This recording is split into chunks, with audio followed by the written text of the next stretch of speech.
Hello, je suis Marie-Estride, consultante sensorielle, et je pars à la rencontre de ces femmes et de ces hommes qui ont décidé de changer de vie et de se consacrer à un métier sensoriel.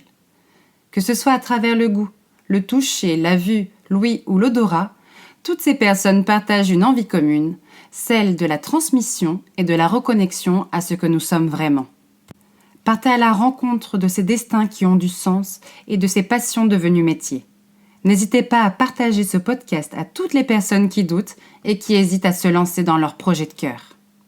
Artisens, le podcast qui vous montre une autre voie. Artisens. Artisens.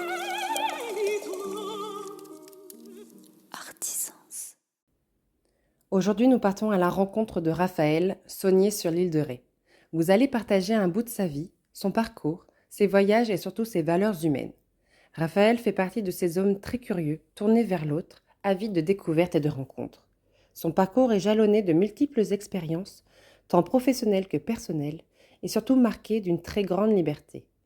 Ce couteau suisse né a enfin posé ses valises, ou plutôt son backpack, dans un marais salon, en adéquation avec lui-même et avec la nature. Je vous souhaite une très belle écoute. Bonjour Raphaël, comment tu vas ? Bonjour, ça va et toi ? Ça va, je te remercie. Merci beaucoup d'avoir accepté mon invitation. Merci à toi. Je t'en prie. Alors, pour vous donner une idée, on est au milieu des marais salants de Raphaël et on va partir à sa découverte, à sa rencontre. Donc, est-ce que tu pourrais te présenter, s'il te plaît, et de la façon dont tu le souhaites ? Ouais, alors donc je suis Raphaël, j'ai 38 ans. Je suis producteur de sel sur l'île de Ré et j'ai créé en 2023 une marque qui s'appelle Le Petit Saunier. Ok. Comment j'en suis arrivé là ? C'est une très très longue histoire. Je vais essayer peut-être d'aborder de là où je viens, un peu ma trajectoire sociale, qu'est-ce qui a été un peu les facteurs, les déterministes qui m'ont emmené là aujourd'hui à être saunier dans ce petit marais salant. Qu'est-ce que je pourrais dire ? Moi, je suis le petit dernier d'une fratrie de 3 enfants. Ok. J'ai des parents qui étaient éducateurs. D'accord. Ma mère s'occupait de personnes adultes handicapées dans un foyer et mon père aidait des sortants de prison et a aussi travaillé pendant des années dans un foyer d'hébergement pour personnes sans abri. Ok. Alors peut-être que déjà là au niveau influence forcément ça joue au niveau des sensibilités, peut-être de l'humanisme. Et de l'ouverture d'esprit. Et de l'ouverture d'esprit. Quoi d'autre ? Moi j'ai commencé à travailler très jeune. Dès l'âge de 14 ans, je crois que j'ai fait ma première saison. Alors à l'époque, j'étais allé faire le maïs dans les Landes. C'était des saisons de 3 semaines, 4 semaines, et donc il fallait qu'on fasse le castrage du maïs. Il paraît que c'est costaud physiquement. Ouais, mais c'est dans la nature, on est dehors, un petit peu comme le travail que je fais ici aujourd'hui. Et j'ai passé mon bac à La Rochelle et j'ai très vite pris le goût du voyage aussi. Ok. T'étais parti en voyage avec tes parents par le passé ou pas du tout, ou les étés après tes saisons ? On partait un petit peu l'été, mais en France, dans les environs, pas vraiment de gros voyages ou d'exploration. C'est venu plus tard. Un petit peu, j'ai eu le goût déjà vers 15-16 ans de partir avec des copains, les road trips, l'autostop, jusqu'en Espagne. La liberté. Exactement. Quand il y a eu à l'époque, la première fois où je suis parti, j'étais déjà allé dans des pays européens, on va dire, accessibles ici en voiture. Et la première fois que j'ai pris l'avion, c'était pour aller à Londres avec le petit aéroport de La Rochelle-Londres. Couvrait une ligne, à l'époque c'était 1 centime le billet d'avion et on payait juste les frais fixes de l'aéroport. Alors j'étais parti la première fois comme ça tout seul en auberge de jeunesse. C'est ma première expérience vraiment. Puis d'aventure. Ouais, d'aventure un petit peu quoi. Après je faisais mes saisons sur l'île de Ré déjà beaucoup. Alors, j'ai travaillé dans tous les domaines, mais je faisais de la restauration, j'ai tenu une boutique de vélo pendant pas mal d'années. Mais tu es resté ? Alors je suis resté, ouais. Okay. Je suis resté, alors je suis né à La Rochelle, j'ai fait ma scolarité là-bas. Mais toute la famille de mon père est d'origine de l'île de Ré, depuis vraiment des générations et des générations. Okay. Et donc j'ai une attache particulière quand même à cette île. Ouais. Là d'ailleurs, on est dans mon marais salant et juste en face, il y avait les parcs à huîtres de mon arrière-grand-mère. Oh, génial, ok. Et j'ai aussi des sauniers qui étaient parmi mes ancêtres, etc. Moi, j'y reviendrai probablement un petit peu Ouais, un plus tard. retour aux racines. Quoi d'autre? Donc, tu as commencé les Donc après le voyages. bac à La Mm. Rochelle, j'ai fait une petite année de césure où j'ai travaillé, Mhm. des jobs alimentaires essentiellement. J'ai travaillé dans une usine, j'ai travaillé sur une plateforme téléphonique, Mm. voilà, un petit peu, Très humain, quoi. ouais, des jobs en tout genre. Et puis après cette année-là, je cherchais quand même déjà à mettre un petit peu de sens dans ce que je voulais faire. Mm. Et j'ai rebondi je me suis inscrit à l'université à Poitiers. Ok. Et ça a changé pas mal de choses. Je suis parti m'inscrire dans une licence de sociologie et anthropologie. Ok. Et j'avais besoin peut-être de comprendre, de, d'aller un peu au-delà des préjugés, de m'interroger sur ma société, de Mm. m'interroger sur les individus. Et en fait, je venais avec beaucoup de questionnements. Et c'était une expérience vraiment hyper enrichissante, en C'est vrai? fait, Ok. ce passage par l'université. Très vite, je me suis engagé dans l'associatif là-bas. J'étais président d'une petite association, on organisait des conférences à D'accord, sur quel l'université. thème? Et sur des thèmes liés à la sociologie, aux sciences Mm. humaines en général. Alors, j'y suis allé avec beaucoup d'entrain militant, on va dire. Donc, il y avait beaucoup d'engagement il y avait un peu d'engagement politique au sens de comprendre notre société, De faire bouger les choses de aussi. faire bouger les Mm. choses, etc.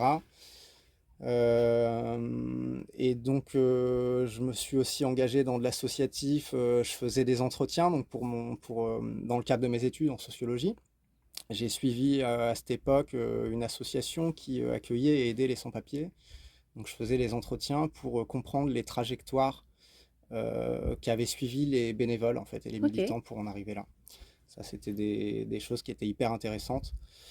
Du coup, dans le travail, je continuais à faire des jobs alimentaires aussi en tout genre, de l'intérim, donc vraiment on fait de tout. C'est aussi intéressant parce que c'est pas forcément des domaines vers lesquels on irait pour son plaisir, mais c'est bien de découvrir tout un panel en fait de choses différentes. Je trouve que Oui, tu ça avais besoin de te apporte. nourrir, en fait, aussi bien Ouais, d'histoire humaine, mais que d'expérience aussi. De faire exactement, ouais. aussi, toi, tes propres Ouais. expériences. Ok. Et après, j'ai quand même trouvé des jobs qui me plaisaient humainement. En fait, justement, j'ai fait aussi des responsables de séjour pour l'accompagnement de personnes adultes handicapées. Super. Ça, Ok. c'était super intéressant. Et l'université, alors moi, j'y allais pas dans une optique de carrière ou de me dire, voilà, je veux passer tel diplôme et Mm. faire ci ou ça. J'y allais vraiment pour prendre ce que l'université avait à me donner, pour m'enrichir personnellement. Et donc, je suis resté 3 années en sociologie, anthropologie. Et après, j'avais besoin de voyager, en fait. J'avais besoin de partir. Et donc là, j'ai fait, on va dire, les premiers grands voyages. J'ai arrêté l'université et j'ai fait une saison. Qu'est-ce que j'avais fait? J'avais fait le livreur de pizza, je crois.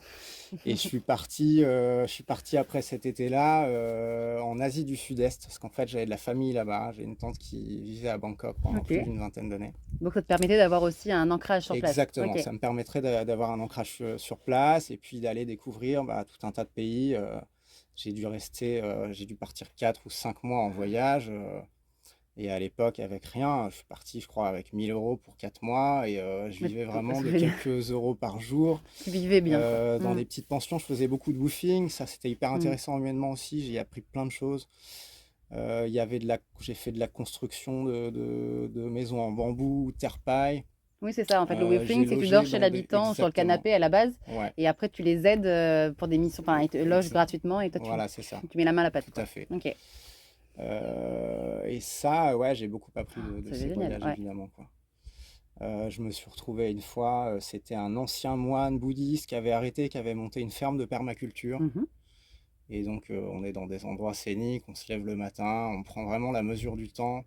Et ça fait du bien, je dirais, de prendre du recul sur sa propre société, en fait. Mm. Le fait de sortir, de prendre de la distance comme ça. Bah, surtout l'Asie. Ouais, Mm. surtout l'Asie qui est vraiment... c'est d'autres représentations du monde, Mm. c'est d'autres manières de faire, c'est un autre rythme aussi. Tout à fait. Et Et un ça, autre respect, enfin une autre façon de voir les choses, peut-être. exactement. Mm. Et donc, voilà, j'ai voyagé dans pas mal de pays autour, là, le Laos, la Thaïlande, le Cambodge, Hong Kong, Inde, Chine. Ok. Je suis revenu de ce voyage, j'ai atterri à Toulouse et en fait, j'y suis resté 4 ou 5 ans quasiment, ou en OK. tout cas, c'est devenu, mon pied-à-terre, pour ces années-là. Alors ça veut pas dire que j'y suis resté pendant, 4 ou 5 ans, d'affilée. Enfin, j'y étais, j'habitais là-bas, mais je repartais aussi en voyage. J'avais gardé ce rythme-là où je travaillais et j'essayais de repartir. Et pour le coup, j'essayais que mes jobs, en tout cas, soient empreints de sens. C'est-à-dire que, autant que possible, j'essayais de faire des choses qui, humainement, étaient déjà dans mes valeurs, en fait, beaucoup OK. plus. Dès le départ, en fait, tu t'es Ouais, réaligné, quoi? ouais, c'était vraiment important pour moi. Et donc là, je me suis inscrit, j'ai fait un service civique et j'ai fait de l'accompagnement de sortants de prison longue peine dans une petite structure associative OK. pendant 6 mois. Et en fait, ça m'a un peu ouvert les portes du domaine socio-éducatif, même si j'avais pas vraiment de diplôme pour ça. Ensuite, j'ai travaillé pareil en foyer d'hébergement d'urgence pour les sans-abri. Voilà, je me suis beaucoup investi dans ces domaines associatifs-là. J'ai fait aussi des accompagnants de séjour pour des adolescents de centres éducatifs fermés, familles d'accueil. Et je repartais quand même plusieurs mois par an. J'avais besoin de cette déconnexion en Ce que fait. j'allais te dire, c'était peut-être pour l'équilibre, face au tout ce que tu vivais ou que tu voyais, enfin, les gens, ce que vivaient les gens, ça devait pour rééquilibrer un peu la balance émotionnelle, Mhm. peut-être aussi? Ouais, De dire: «OK, attends, je prends de la distance, mais aussi géographique», enfin, pas qu'émotionnelle, exactement, quoi. ouais. Parce que ça doit être tellement prenant de voir ces vies, en fait. Exactement, et surtout quand on arrive comme moi dans ces domaines-là avec un état d'esprit assez militant, une envie de changer les Mmh, choses. Et donc on est un peu une éponge émotionnelle, on mmh. prend, on prend beaucoup sur soi, et aller chercher de la distance, je pense que c'est important justement pour cet Ouais, parce que équilibre-là. la valeur, enfin, l'injustice, elle doit, enfin, ça doit être aussi difficile de vivre, qu'est-ce qui te faisait qui était le plus difficile peut-être dans Alors, ces périodes-là? moi j'arrivais peut-être avec un peu de naïveté en voulant changer les choses, mais finalement, même dans ces domaines-là, il y a un cadre, Mmh il y a des règles, il y a des moyens qui sont ce qu'ils sont mh. Mmh. et qui n'ont pas été tirés vers le haut ces dernières années, en tout cas quand je travaillais dans ce domaine-là. Et donc on faisait avec les moyens du bord, et des fois on aurait eu envie de faire plus et c'était pas possible. Ou alors il y avait d'anciens personnels éducatifs qui, eux, avaient tellement peut-être mis de distance et de barrières qu'ils avaient peut-être une vision plutôt carriériste à un moment donné, et on était purement dans de la gestion et on n'avait plus vraiment cette capacité de chercher des solutions en fait. Ouais, le pas de côté qui te permet de trouver des solutions même avec peu de moyens ou, un Exactement, cadre similaire, quoi. ouais. Mmh. Et donc c'est vrai que moi-même à un moment donné j'ai eu besoin de dire stop. OK. On m'a proposé des jobs d'accompagnement aide médico-psychologue en hôpital, et là j'ai dit bah non, là j'ai un peu donné et je me sentais pas de le faire. Et en fait, il faut y aller en ayant 100% envie de le faire. On peut Mmh. pas le faire à moitié ou à reculons. Ouais. C'est tellement d'engagement, il faut le faire à 100%, et donc dans ce cas-là, il faut laisser la place à d'autres en fait. Mmh. Non, c'est vrai, c'est très juste de Mhm. dire: «Oh là, je suis allée au bout de ma mission, quoi». De Exactement. ce que je pouvais donner de meilleur, de mieux. Ouais. Là maintenant, enfin, tu pouvais t'abîmer, en fait, Mhm. en forcer. Exactement. Mmh. Et donc, Tu es reparti en voyage. après cette période-là, ouais, je suis reparti en voyage, que j'essaye de me remémorer un petit peu. Alors, je revenais évidemment toujours dans le secteur de l'île de Ré. Là, j'ai toujours gardé ces attaches ici. Quand il y avait besoin, bah, il y avait toujours un petit job ici à faire. Donc voilà, j'ai Ouais, gardé tu cette la habitude. famille ou, les copains? Bien Ouais, sûr, OK. la famille, les copains, etc. Et puis, je suis reparti. Alors, j'avais fait des voyages évidemment pendant. J'avais pas mal voyagé au Maghreb durant ces périodes-là. J'ai gardé un peu cette habitude aussi de retourner parce que c'est proche. On peut y aller Mmh. par route et bateau, ce que j'ai fait plusieurs OK. fois. Et en fait, ça me permettait de retrouver ce, ce, ce goût du voyage lointain, cette rupture un petit peu Dans nos dans codes. les habitudes, dans nos Mmh. codes, etc. Mais tout en étant sans avoir besoin d'aller à l'autre bout du monde, en Ouais, fait. tout à fait et de pouvoir revenir s'il y avait quoi que ce soit Ouais, aussi. exactement. Mmh. Et donc, je me souviens d'une année, alors, j'étais monté sur Paris. J'avais travaillé à ce moment-là, je faisais vélo-taxi sur des OK, triporteurs OK. pendant quelques mois. Et puis j'ai eu une offre d'emploi sur Rabat au Maroc et je suis parti là-bas. Génial. Et Ok. cette fois-ci, j'y ai travaillé, j'y suis resté. Alors le job en soi Mm. était pas très intéressant, c'était dans les assurances, mais j'y allais, disons que j'y allais avec le regard un peu sociologique de découvrir un milieu que je connaissais pas et pas forcément en me disant que je vais faire des trucs très chouettes. Il s'agissait d'écrire un script pour des futurs commerciaux. Ok. Voilà, alors c'était pas non plus inintéressant, mais c'était pas, je savais que j'allais pas m'épanouir dans le boulot, mais j'étais content d'arriver avec déjà une activité, Une en certaine auberge de sécurité jeunesse, aussi. Ouais. etc. Et puis du coup, ça m'a permis de trouver une colocation là-bas et d'y passer plus de temps. Ok. T'as vu ça comme une opportunité en fait. Aussi, Mm. ouais. Et après, une fois que j'ai pu un petit peu plus m'implanter, j'ai fait des trucs plus sympas, enfin en tout cas qui me parlaient un peu plus. Et du coup, je faisais j'aidais des étudiants à préparer leur mémoire Ok. de master parce que ils avaient une soutenance et donc pour préparer l'aisance à l'oral en français, Trop bien. Ok. revoir un petit peu la syntaxe des mémoires, Donc etc. Et t'es donc, revenu dans l'accompagnement quand même. ouais, ouais, ouais. Et c'était, voilà, là je T'as m'y entouré retrouvais l'humain. déjà un Ouais. petit peu plus, Mm. quoi. Après ça, je suis revenu, quand je suis revenu, alors je suis repassé un peu par Toulouse et à un moment donné, je crois que ça devait être vers 2017, 2018 peut-être. Je suis revenu un petit peu plus ici dans le secteur Île-de-Ré-La Rochelle et avec l'idée enfin en tout cas peut-être déjà en arrière-pensée, l'idée de trouver peut-être un ancrage quelque part. Parce qu'en fait, Mm. quand on voyage, quand on se déplace beaucoup, alors c'est sympa, on découvre plein de choses, mais je pense que humainement, un ancrage, c'est important à un moment donné. Parce que t'es jamais chez toi nulle part finalement. Exactement. Et Mm. ce qui me trottait un peu dans la tête, c'était que quand on voyage comme ça en permanence, et bah, à un moment donné, c'est plus vraiment du voyage, c'est de l'errance si on n'a plus un point de Mm. retour. Ouais, tout à fait. Ou de la fuite ou. Ouais, et donc pour moi, c'était important de me dire où est mon ancrage en Mm. fait. Et instinctivement, c'était un retour sur Aux l'île de sources. Ré qui faisait Ok. sens. Voilà. Ok. Et pas Toulouse. Et pas Toulouse, non. Toulouse, Ok. c'était vraiment un passage, c'était un tremplin, on va dire. J'ai appris plein de choses, c'est une Et chouette enfin, métropole. si c'est pas indiscret, mais pourquoi Toulouse? Est-ce que y avait, t'aimais bien la Alors, ville, c'était joli, la c'est un musique? pur hasard. Ok. J'ai atterri de là en avion depuis Hong Kong, je crois. Ok. Et j'ai trouvé la ville sympa, une bonne dynamique, un tissu associatif hyper intéressant, Toujours. Ok. vraiment une métropole bien vivante. Et je me suis vu rester là et donc je l'ai fait. Ok. Voilà, Ouais, tout c'est simplement. bien. Ouais. En fait, tu t'étais toujours, ou tu l'es toujours d'ailleurs, mais libre en fait. Tu t'es Ouais, toujours donné cette chance-là aussi. ouais, bien sûr, ouais. Et tes parents aussi t'ont donné cette chance-là dès le départ? Ou Ouais, alors. probablement. Après, c'est peut-être les voyages qui m'ont appris ça, dans le sens où je me suis rendu compte que où qu'on soit, partout où on aille, en fait, on peut rebondir, se Hmm. réinventer, se recréer, apprendre des choses, trouver un boulot, trouver un endroit où vivre, Ouais, aussi rencontrer des gens simplement aussi. soit-il, mais on va retrouver en fait tout ce qui fait qu'on peut vivre Tout où à que ce fait. soit. Tout à fait. Et donc ça m'a libéré un peu d'un poids de me dire il faut absolument avoir, avoir un boulot fixe, etc. Et ça m'a permis de garder un peu cet instant de liberté et de Ok. me dire que quoi que je fasse, en fait, je pourrais me réinventer, retomber sur mes pattes. Savoir Qu'importe la rebondir. situation, Ouais, je tout à saurais fait. rebondir en fait. Ouais, c'est une Parce capacité. que à un moment donné, quand on a acquis aussi, c'est le fait peut-être d'avoir commencé à travailler jeune, Hmm.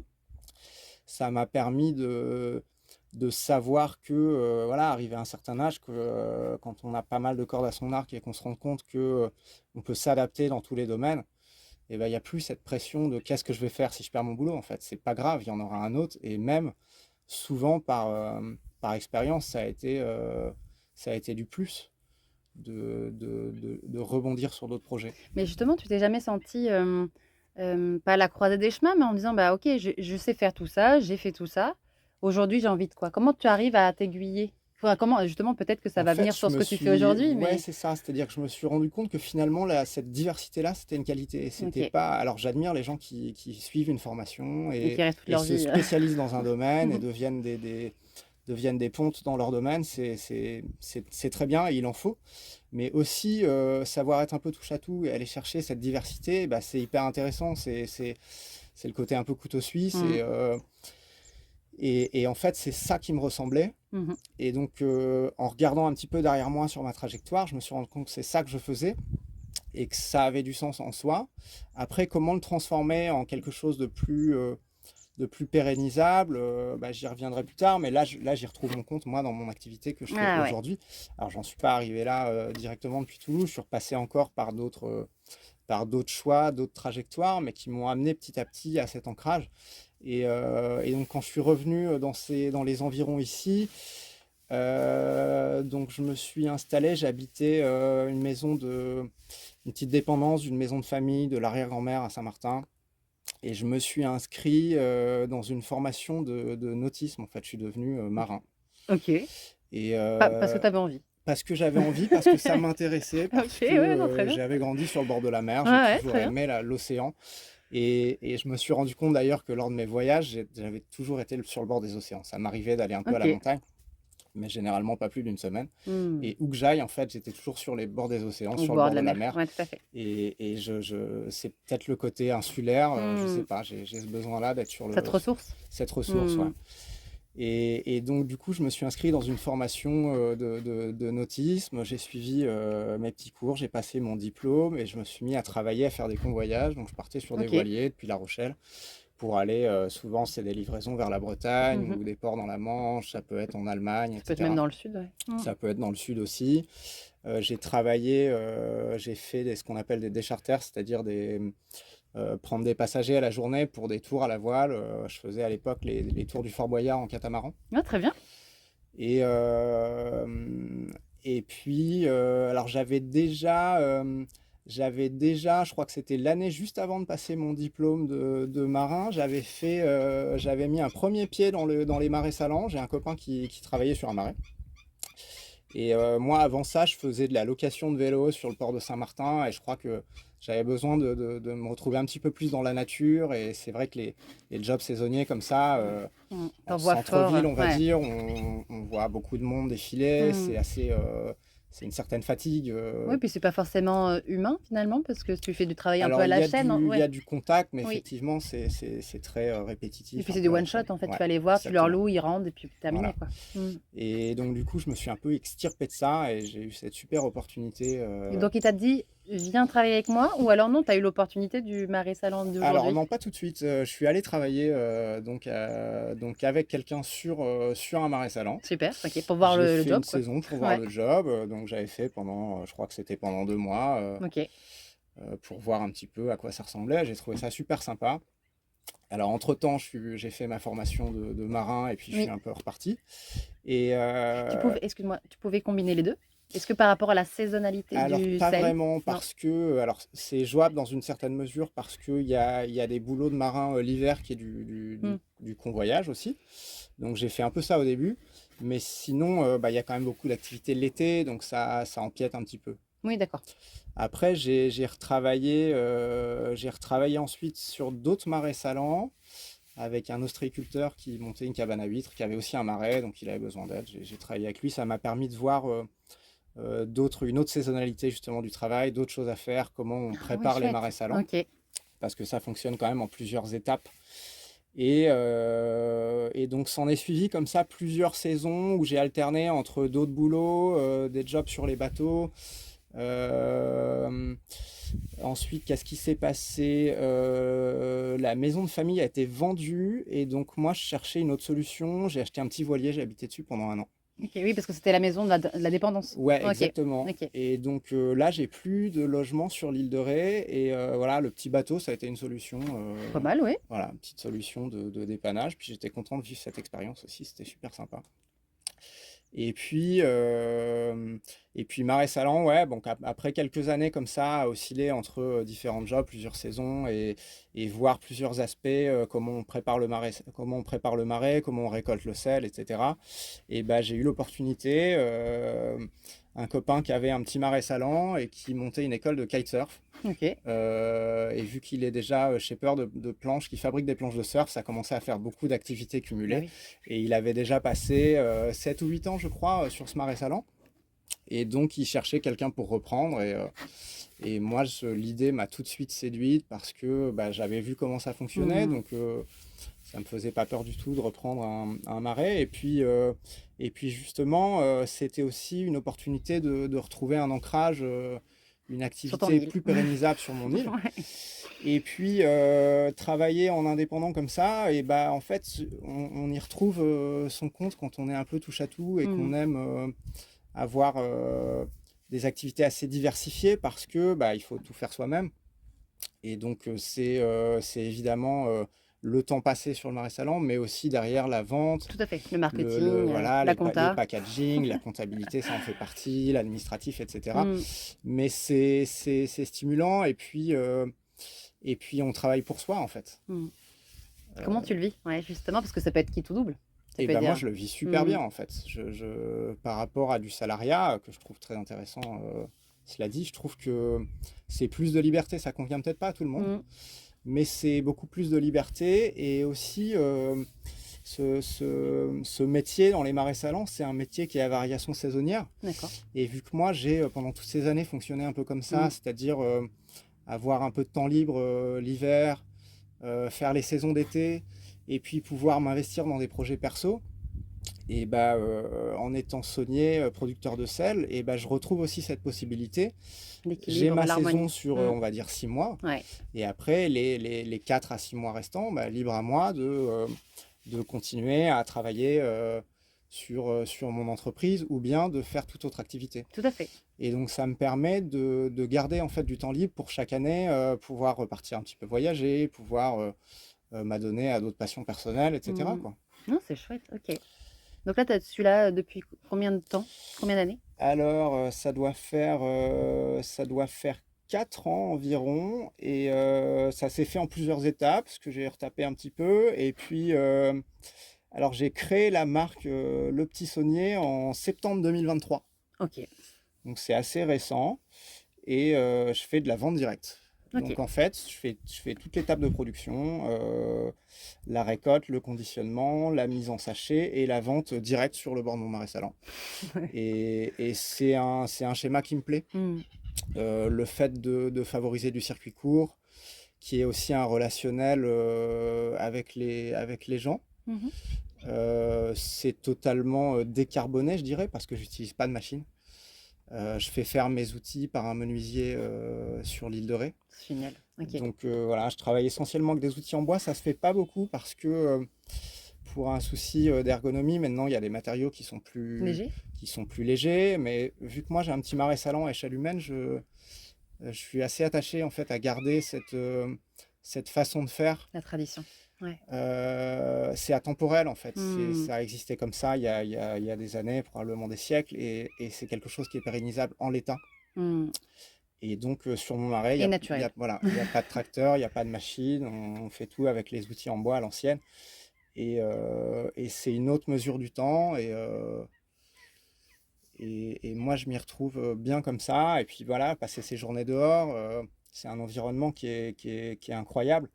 Mmh. Il Je y a confirme. une forme de quiétude, en fait. Oui, parce que même si là on voit les gens, parce qu'on n'est pas très loin de la piste cyclable, ils Ouais. font pas de bruit. Et même en pleine haute saison, on a ce petit havre de paix, on est vraiment dans la nature. T'es spectateur en fait. Voilà. Mmh. Et donc on est avec les petits oiseaux toute la journée. Bah oui, on les a bien entendus là. La lumière qui change du matin jusqu'au soir, c'est pas la même. Il y a des contrastes qui sont vraiment superbes. Et voilà, moi j'y trouve mon équilibre ici. Donc là, ça fait 2 ans, Ouais, vraiment. que j'ai vraiment lancé Ouais. la marque et que j'ai vraiment mon entreprise qui Et tu arrives à trouver l'harmonie dans ton année avec toute la saisonnalité de tes activités? Ouais, parce que ça ressemble à ce que j'ai fait auparavant en fait. Mmh. Et donc du coup, je suis content quand j'arrive à la fin de ma saison de sel parce que c'est quand même assez physique, ça demande de s'investir. Et donc quand on en a fait beaucoup déjà comme ça pendant plusieurs mois, bah, ça fait du bien de faire une pause aussi. Et en fait, je suis aussi super content quand c'est le début de la saison et qu'il faut recommencer et qu'il faut... Parce que t'es plein d'énergie en fait voilà, aussi. parce que je suis plein d'énergie, parce qu'il faut mettre ses bottes, parce qu'il faut refaire son marais, etc. Et l'hiver, bah, on retrouve aussi un temps qui passe peut-être un peu plus lentement, mais on se retourne un peu vers soi en fait aussi, et c'est important peut-être qu'on... Bah, c'est un petit peu le rythme de la nature en fait. Exactement, et peut-être que ça, Qu'on quand va à on est contrario dans... aujourd'hui. Ouais. Tout à fait, et quand on a des jobs où on est un peu dans la pression des horaires, etc., on a peut-être moins cette mesure du temps. Ouais, tout à fait. Et je me rends compte que c'est une chance énorme. et que je le souhaite à d'autres d'ailleurs, Ouais, parce mais que... c'est ça, là tu le disais très justement, en fait, toi t'as créé, enfin, ou du moins tu as choisi l'activité professionnelle qui est en accord et avec tes valeurs et ton rythme, et aussi avec le rythme de la nature. Parce Mhm, qu'aujourd'hui, on nous demande de travailler très fort en hiver et de se reposer l'été, parce que c'est les vacances, mhm. elles ont été instaurées comme ça, sauf que quand tu regardes la nature, c'est l'été où il faut charbonner et aller Exactement, récolter les fruits de ton travail de l'hiver, exactement. et que justement la nature est en dormance l'hiver. Mhm. Donc finalement, on devrait revenir à ça, Ouais, tu vois, quelque part. ouais, on suit totalement les rythmes de la Mm. nature avec un marais salon. Et tu disais que tu es dehors, tu aimes travailler. Alors, comment ça se passe? Parce que là, aujourd'hui, il fait excessivement beau. Mhm. Il y a très peu de vent, il fait 28 degrés, etc.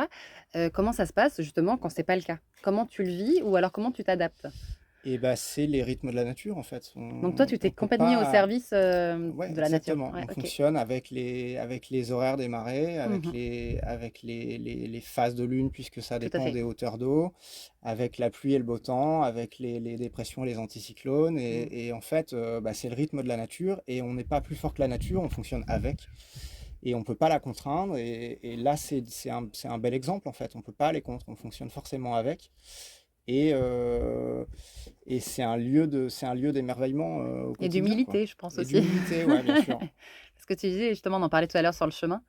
Tu me disais que tu souffrais quand même pas mal du réchauffement climatique ou du moins du dérèglement, parce que voilà, il y a eu des étés plus chauds, mais du dérèglement climatique, et toi, tu es vraiment sujet, enfin, tu vois l'impact aujourd'hui. Ouais. Comment justement tu arrives, est-ce que tu arrives à te projeter vers l'avenir et comment? Ou alors tu y penses pas et tu te dis, attends, je fais déjà mon mieux aujourd'hui et on verra demain. Alors forcément, c'est une question qui est collective, qui Hmm. concerne tout le monde. Après, individuellement, c'est notre comportement au quotidien. Qu'est-ce qu'on peut faire soi-même? Bah, par exemple, moi, mon activité, je trouve qu'elle est en cohérence dans le sens où elle est totalement Tout à fait. décarbonée, en accord avec la nature. Et comme je disais avant, elle existait comme ça il y a des siècles, elle pourra exister comme ça dans des siècles aussi. Et en ça, bah, on n'impacte au moins Hmm. pas négativement notre environnement. Tout à fait. Et donc moi, je me sens en accord avec ce que je fais par rapport à ça, quoi. Hmm. Oui, C'est... quand tu regardes dans le rétro aujourd'hui, par rapport à tout ton parcours, aujourd'hui, tu arrives justement à cette cohérence. Tu sais, on Ouais. disait justement quand tu écoutes au Suisse, Mhm, comment tu choisis finalement cette voie-là? Parce que là, tu t'es investi dans une entreprise, c'est la tienne. mhm, Tu as déposé une marque, tu as donc ces contraintes-là, entre guillemets, à respecter. Tu me parlais tout à l'heure de cahier des charges d'IGP, puis ensuite d'un label bio. ouais, Donc là, tu t'ancres vraiment aussi dans la matière ouais, finalement et dans les cahiers des charges, dans les cases. mhm. Comment toi tu le vis justement? Est-ce que tu arrives à vraiment mettre toutes ces cordes que tu as, à les mettre au service de ton entreprise? Ou il y a des choses que tu t'es dit, attends, c'est plus le moment, ou alors j'y reviendrai peut-être après, ou alors justement tu disais, tu as du temps pour tes autres projets à côté. Euh, je, je dirais que je m'investis en entier dans ce projet, vraiment à 100%.